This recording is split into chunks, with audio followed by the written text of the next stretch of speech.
I think a lot of the interesting new social practice art, a lot of people haven't seen it. You know, it's kind of like cutting edge or something, and so there's no way they would have necessarily been able to see some of these things.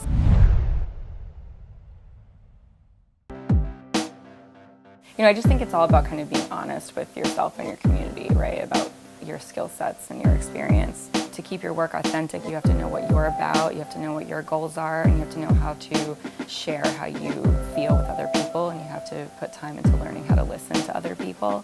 I think that we have a lot of big ideas and big problematic systems that we're going up against as a society, that artists being able to make things physical and being able to present problem solving through materials that we can actually, like literally actually grasp and feel somewhat in control of, or at least invited to interact with. I think that makes some of these problems just feel approachable, but I think we have to be really careful that we're not just using people. If you're genuinely working with the community, then the whole context and set of criteria and tools and resources changes, so of course the outcome will change. It's not going to look like one person just made it or designed it. I think all contemporary art is based on context. I mean, it's all about the context, what it's coming out of, the history it's coming out of, the political context of the time, how materials we have access to may or may not affect the environment, or whether we have access to them at all.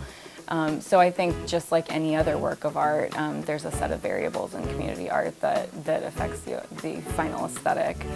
So this is something I think about a lot, and I actually think that a really important part of a healthy social practice is also continuing your studio practice, or whatever your sort of personal practice looks like, even if it means taking a break from some of your social projects and having more time for yourself, because I think that I don't think that social practice and studio practice should be these sort of polarized, because I think that for anyone to be engaging in society in a healthy way, they have to explore who they are as well and figure out where they stand on certain things, is particularly some of these more problematic issues like racism, where we all have to look at ourselves and look into ourselves to know how to even approach it. You have to be aware of ethics throughout the process as well, and how people are feeling, and whether or not you can actually have a collaborative outcome. And if you can't, then it's just like your materials aren't working.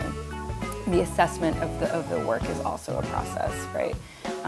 Because it doesn't, a piece of public art or community art doesn't just stop or die or go onto a wall or go into a marketplace. It actually lives in the world.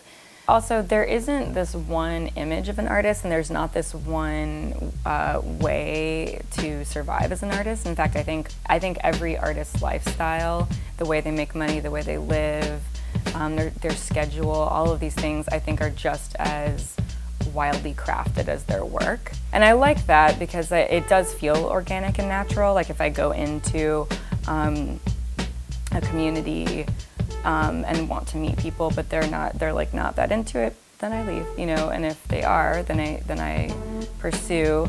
And this was a little different because we had a very clear assignment and responsibility to work with the community.